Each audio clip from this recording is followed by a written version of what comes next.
Trump, Endgame, and natural law. So Trump is not a dummy. He's brilliant in some ways, even though I think he's dangerous, in my opinion. I mean, this is America. I respect you if you have a different opinion. I'm not trying to tell you what to think. I'm only sharing what's real for me. I think he's brilliant but dangerous. Sometimes people that are brilliant are dangerous because people that are brilliant are used to getting in their way sometimes, and sometimes they don't respect other people. And I think that when you try to start outsmarting other people, eventually you just start outsmarting yourself. The reason why I say Trump is brilliant in a lot of respects is because you don't get to be president by being stupid. Like people said George Bush II, president, was stupid, and then he said a lot of people misunderestimated him. He said that on purpose, like very self-deprecating, that misunderestimated is probably not even a word. But, sometimes being misunderestimated, works to your advantage. And Trump is brilliant because not only did he get elected president, you don't get to be elected president unless you're brilliant, because only 45 or so people have ever done it.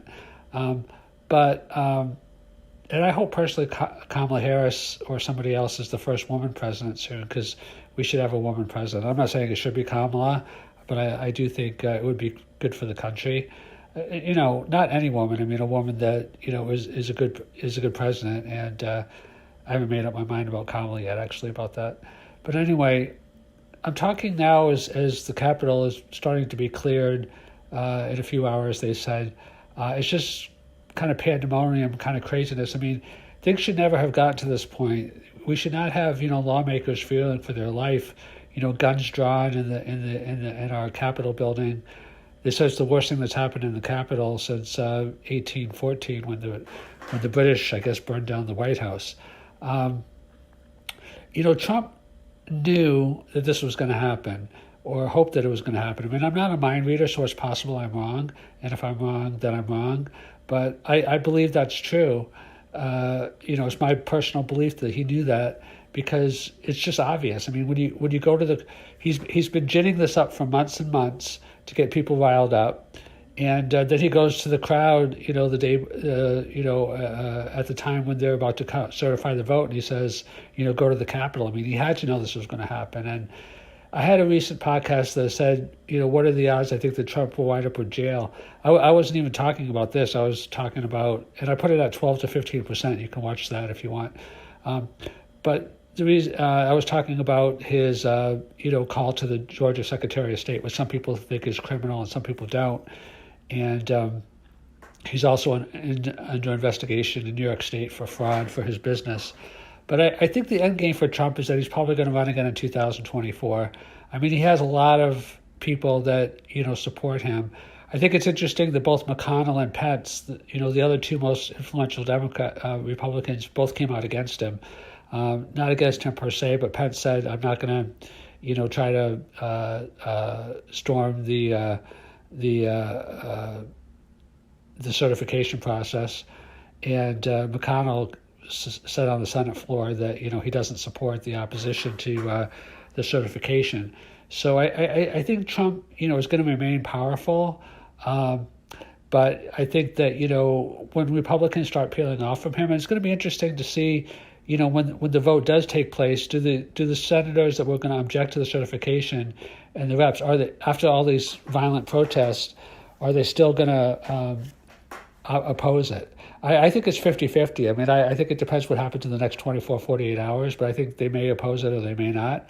It remains to be seen. It was interesting. I remember after 9/11, and I was in New York City, on my way to New York City when it happened, and I remember the police, I believe the National Guard, with rifles all over in Penn Station, and the pictures of all the people that were lost and people looking for them. It was just crazy. I think 9/11, in my mind, was worse than this. I mean, it's hard to say worse, but, just as bad, because you had, 3,000 people killed. And I don't think anybody was killed in this, hopefully, thank God. But anyway, I think the end game from this is I think Trump's going to run in 2024, because I think he has a lot of support, and, a lot of people would vote for him. I think, as brilliant as Trump has been, he would have been more brilliant if he tried to actually unify the country more, because that's what Biden did, and Biden won. So even though Biden didn't win by a lot, because it was close, it still shows that more people would like to unify things, perhaps. I mean, I'm not saying that everybody voted for Biden because he's talked about unification. I mean, people voted for him for probably a lot of different reasons. But I think the divisiveness that Trump, fostered and said, our side, the other side, that's appealing to a lot of people. But thankfully, not enough people to get a second term. And I want to talk a little bit about natural law. I'm not an expert on natural law, so if I misunderestimate any of the aspects of it, then I apologize. Just in a general sense, natural laws is the idea that some laws exist, not just by countries, but by nature. Like, I guess gravity would be a natural law, but also like other kinds of laws as well. And, even laws that impact society. And I think that I did a podcast on if you distributed all the money, because there's a famous saying that says if you distributed all the money equally, that it would flow back to where it started, or it would flow back to a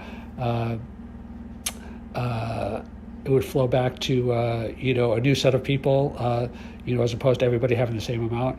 And I both, agreed with parts of it and disagreed with parts of that. Because that's obviously a little bit controversial, but I mean, a lot of people have views on both sides. But in terms of natural law and this situation, I think that, it's good. Protests are good because if people feel like they don't have a voice, then it makes it worse. That just builds up and builds up and builds up. But you have to respect the rule of law.